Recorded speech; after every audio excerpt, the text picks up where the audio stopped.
eu acho que também é completamente possível, né? De novo, você que vai dar os vereditos de mãe aqui, tá? Eu vou só dando umas frases, umas perguntas assim, mas é completamente possível amar profundamente o lugar de mãe e ao mesmo tempo se frustrar, ou como você disse, né? Às vezes eu preciso de um tempo, Exato. porque ainda existe a Lucilene, ainda existe as suas vontades, as suas particularidades, seus hobbies, né? As suas individualidades aí dentro, né?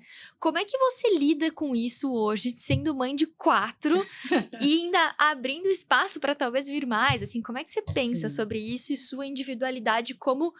Não como mulher, mas como a Lucilene, né? Como o indivíduo que você é, assim. Como que é hoje? Olha, aqui eu vou te contar algo rapidinho.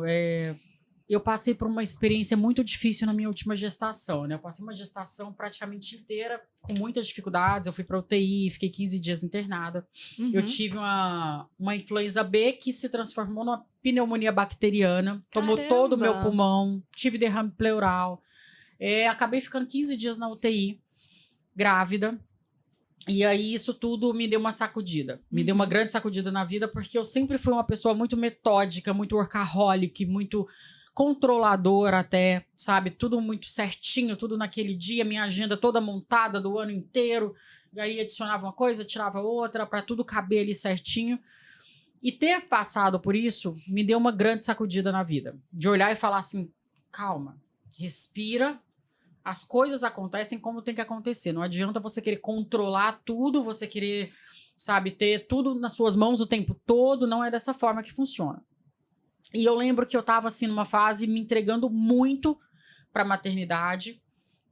De certa forma, talvez esquecendo um pouco do casamento, do meu papel como mulher ali, né? E como mulher, eu, Lucilene Caetano mesmo, né? Independente de ser mãe, de ser esposa, de ser filha, de ser irmã, enfim, amiga, mas eu também sou um ser humano.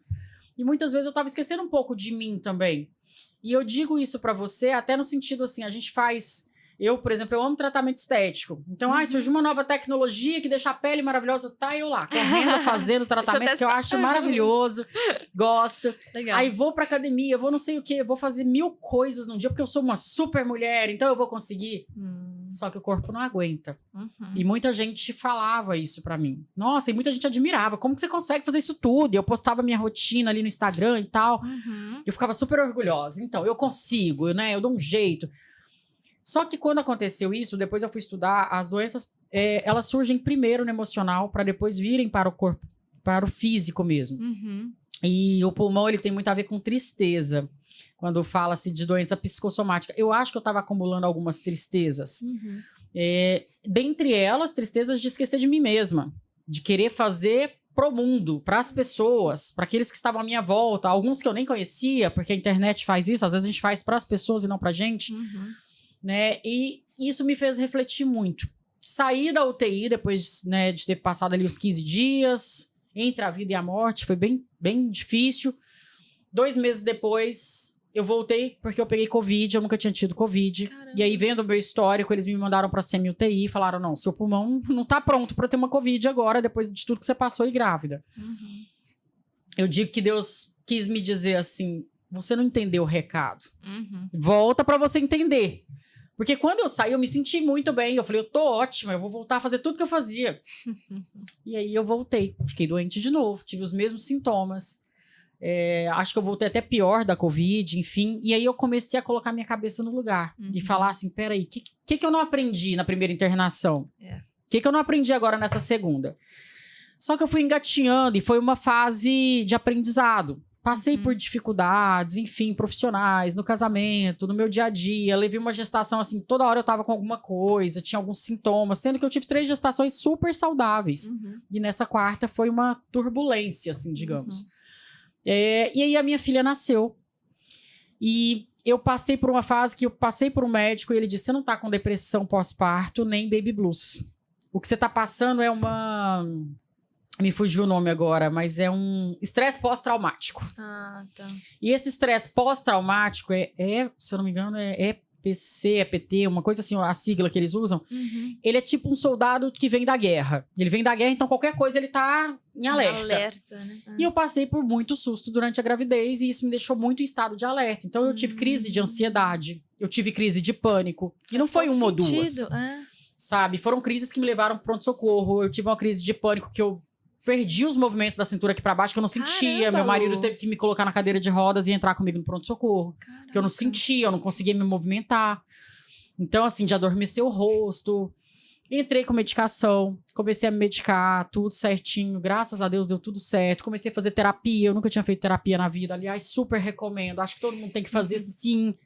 Ajuda demais, a gente já dá uma aliviada, sabe? A gente fala entender, sobre isso em quase todos os episódios aqui. Não, todo mundo precisa, gente, é sério. Terapia é vida.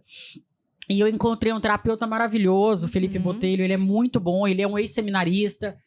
Aí se casou, encontrou a vocação no matrimônio. E ele, assim, nossa, uma pessoa extremamente inteligente que me ajudou muito. E a minha fé. Eu já era de ir na missa diária, na missa todos os dias, me fortaleci ainda mais na fé. Isso tudo me ajudou muito, assim. Então, eu acho que a gente precisa parar, respirar e olhar para nós mesmos. A maternidade é linda, a maternidade é maravilhosa, é algo divino, é algo que realmente Deus dá pra gente, assim, como eu disse, independente de ser um filho biológico ou por adoção, porque eu sei de mães adotivas que, nossa, elas são espetaculares também.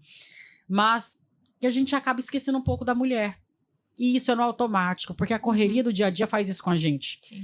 Né? E a gente começa a cuidar do filho. Quando a gente vê, a gente tá cuidando do marido, achando que o marido também é filho. Esquece de delegar a função pra ele, que é dele. Começa a querer fazer tudo. Isso faz muito mal, vem pro corpo. Então, hoje eu dou um jeito. Antes eu não sabia pedir ajuda, hoje eu peço. Se eu preciso de ajuda, eu peço. Eu falo, me ajuda, não tô conseguindo. Aprendi a falar não. Eu tinha uma dificuldade imensa de falar não. Eu engolia, assim, eu queria falar, mas eu travava. Eu falava assim, eu vou desagradar essa pessoa. Tá bom, eu faço, eu vou. Hoje não, hoje se eu não quero, eu não vou. Numa boa, eu falo, olha, não vai dar certo. Não vai dar, eu não vou conseguir. Então, sem culpa, sabe? Tirei essa culpa de mim, eu falo não numa boa. Delegar funções. Aprendi a delegar funções. E passei a olhar pra mim como uma mulher, assim, sabe? Quero fazer o tratamento estético? Quero. Mas isso tá me incomodando muito. Eu tô fazendo isso pro pessoal que tá me seguindo no Instagram ver e achar que ficou bonito. Quer saber? Isso tá me incomodando, mas não é minha prioridade agora, não. Então, mais pra frente eu faço. Eu não tô afim de fazer agora. Então, eu tô nessa. Às vezes, eu me quebrava ali na minha agenda, porque, nossa, eu tenho que fazer esse tratamento e não sei mais o quê. Eu tenho que ir pra academia. E eu vi que até a academia chega uma hora que começa a ser estressante. Ao invés de fazer bem, começa a ser um estresse, porque você obriga a fazer. Não, eu tenho que fazer, porque eu tenho que aparecer assim. Não. Então, assim, hoje eu preciso fazer pro meu bem-estar, eu tenho que estar bem pro meu marido, pros meus filhos, pra mim mesma. Preciso ter meu tempo de qualidade com eles. Eu amo ir a shows, a teatro. Aí eu dou um jeito, eu chamo alguém pra ficar com as crianças em casa e falo, vai ter um show assim hoje, vambora, meu marido, vamos. A gente sai pra jantar, vai pro show. E isso é saudável, sabe? Comecei a colocar uma pitadinha de humor no meu dia a dia. Até aprendi isso vendo os memes da internet, né? Porque eu sempre fui uma pessoa muito rígida comigo mesma. E eu falava, gente, eu sempre admirei quem consegue botar piada em tudo. Porque eu falava, como é que essa pessoa consegue? Eu não consigo. Eu era tão séria, eu era tão rígida, tão durona, assim. E eu admirava muito. A minha irmã, ela é completamente o oposto de mim. Ela faz piada de tudo, ela ri de tudo. E eu sempre falei pra ela, isso dá uma leveza no ambiente. Porque ela quebra o clima. Às vezes o clima tá super tenso e ela entra, por quê? E faz uma piada. E eu falei, como que eu vou aprender isso? Aí eu comecei a ver os memes, aí eu comecei a aprender. Então, vira e mexe, eu coloco uma pitadinha de humor e eu senti que isso deu uma leveza, sabe? É isso, é o dia a dia. A gente precisa lembrar que nós somos seres humanos, sabe? Nós somos mulheres, a gente precisa de um tempinho nosso, de um cuidado. E sem culpa. Não tem que ficar se culpando. Porque quando a gente vira mãe, a culpa vem junto. Tudo que você faz, você fala, podia ter dado mais atenção pro meu filho, hoje eu não olhei nos olhinhos, hoje eu não fiz isso. Não, calma, um dia de cada vez. Um dia de cada vez e tudo vai dar certo. E assim, nada é por acaso, né? Acho que você contar desse momento agora na sua vida, assim. E você falou uma frase tão poderosa que acho que se a gente leva isso pra vida, muitas coisas viram de uma forma bem positiva e benéfica, que é o que eu preciso aprender com isso? Quantas coisas a gente passa na nossa vida que não são por acaso, e eu acredito nada é por acaso na nossa vida, e que a gente não se faz essa pergunta. O que eu tinha que aprender com isso? E aí algumas coisas se repetem e as pessoas se perguntam, nossa, por que isso tá acontecendo de novo? Por que eu tô nesse ciclo? Por que isso... Nossa, por que eu não resolvo isso aqui com a minha família? Por que meu emprego tá sempre desse jeito? Por que eu tô sempre num relacionamento tóxico que eu fico saindo e entrando sempre com esse padrão? O que eu tenho que aprender com isso que ainda não aprendi? Essa frase, nossa, Lu, acho que você deu uma aula aqui, ó. Mas é verdade, eu acho que se a Muito gente boa. para pensar, o que isso tá querendo me mostrar? Qual... Tem uma outra que agora tem um autor, eu não lembro agora quem é que falou. Ai, mas eu sou dessa, eu adoro as frases, mas eu nunca consigo dar os créditos. Teve um que fala assim, qual é a minha responsabilidade naquilo que eu reclamo? Eu não sei se é exatamente assim, mas é isso. Qual é a minha responsabilidade naquilo que eu reclamo? E de fato, isso é prática minha diária. Então, assim, a hora que eu falo, nossa, por que essa reunião que era pra ter acontecido não aconteceu, que não sei o quê. Eu sempre vem na minha cabeça, já é automático. Qual é a minha responsabilidade naquilo que eu reclamo? Aí eu faço uma reflexão rápida. Tá vendo? Não era pra ter marcado aquela reunião naquele dia. Ou eu já tinha tido um sexto sentido que aquilo não ia dar certo. Pra que eu insisti?